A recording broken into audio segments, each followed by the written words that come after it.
दोस्तों, मृत्यु एक बहुत ही इंटरेस्टिंग प्रक्रिया है। दुनिया में अगर आपने जन्म लिया है तो आपकी मृत्यु होना भी निश्चित है। चाहे आप कुछ भी कर ले, आप चाह के भी अपनी मृत्यु नहीं टाल सकते। दोस्तों, आपने देखा होगा कि मृत्यु के बाद हिंदू धर्म में शव को जला दिया जाता है, उसका अंतिम संस्कार कर दिया जाता है। लेकिन क्या आपने कभी सोचा है परिजनों के अंतिम संस्कार के बाद उस मृत आत्मा के साथ क्या होता होगा? यह जानने के लिए इस वीडियो को अंत तक देखिए और चैनल को सब्सक्राइब जरूर करें। दोस्तों, गरुड़ पुराण के अनुसार मृत्यु के बाद यमलोक से दो यमदूत सिर्फ 24 घंटों के लिए आत्मा को ले जाते हैं।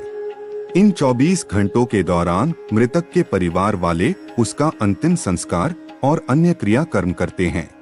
उसी दौरान आत्मा को यमलोक में उसके किए गए कर्मों को दिखाया जाता है। इसके बाद यमदूत आत्मा को वापस उसके घर पर छोड़ देते हैं। उसके बाद 13 दिनों तक आत्मा अपने परिजनों के साथ ही रहती है और सब कुछ सुन व महसूस करती रहती है। 13वीं खत्म होते ही आत्मा वापस यमलोक के लिए रवाना हो जाती है। इसी बीच आत्मा को 3 अलग अलग मार्ग दिखाए जाते हैं। अब इनमें से किस मार्ग पर आत्मा को भेजा जाएगा, ये उसके जीवन में किए गए कर्मों पर ही निर्धारित होता है। पहला मार्ग होता है अर्ची मार्ग, यानी स्वर्ग लोक की यात्रा।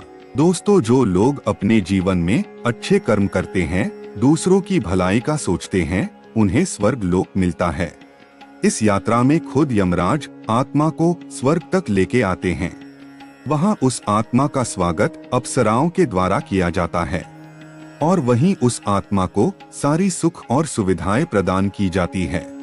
इस मार्ग में आने के बाद आत्मा वापस धरती पर जन्म नहीं लेती, उसे मोक्ष मिल जाता है। दूसरा मार्ग होता है धूम मार्ग, जिसे पितृलोक का मार्ग कहते हैं। दोस्तों, पितृलोक एक तरह से वेटिंग रूम के जैसे होता है। जब किसी आत्मा को उसके कर्मों के अनुसार स्वर्ग या नरक दोनों ही नहीं मिलता, तो उस आत्मा का वापस से धरती पर जन्म होता है। लेकिन जब तक उसके कर्मों के अनुसार उसके माता पिता को चुना जाता है, तब तक उस आत्मा को पितृलोक में इंतजार करना होता है। फिर सही समय आते ही उसका दूसरे शरीर में जन्म हो जाता है। तीसरा मार्ग उत्पत्ति विनाश मार्ग, यानी नरक की यात्रा का मार्ग। मृत्यु के बाद आत्मा को यमलोक के मार्ग तक कई बाधाओं का सामना करना पड़ता है। इन्हीं बाधाओं में से एक है वैतरणी नदी। ऐसा कहा जाता है कि पुण्य आत्मा तो इस नदी को बड़ी ही आसानी से पार कर लेती है, लेकिन पापी आत्मा इस नदी से बुरी तरह प्रताड़ित होती है। भगवान विष्णु गरुड़ को बताते हैं कि इस नदी का रक्त रूपी जल कीटाणु, कीड़ों और साथ ही घड़ियाल, मगरमच्छ और ऐसे ही मांस भक्षी जीवों से भरा रहता है। नदी में जैसे ही पापी आत्मा का प्रवेश होता है, वो 12 सूर्य की गर्मी के बराबर तापमान से तपने लगती है।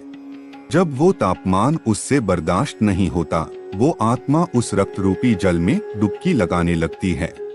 दोस्तों, जो लोग अपने जीवन में बुरे कर्म करते हैं या बस खुद के लिए ही सोचते हैं, उन्हें नरक लोक मिलता है।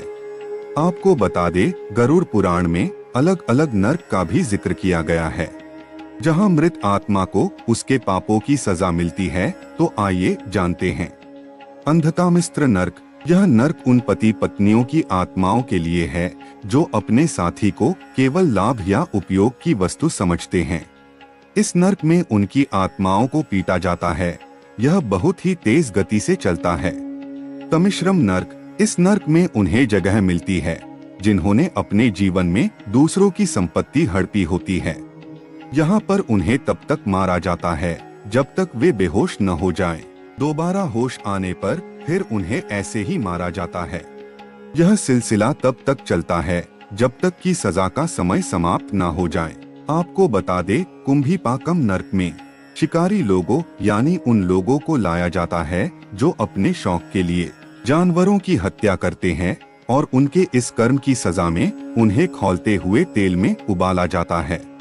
तो दोस्तों, आपने देखा कि अंतिम संस्कार के बाद आत्मा के साथ क्या क्या होता है और आत्मा को किस हिसाब से स्वर्ग या नरक का मार्ग मिलता है।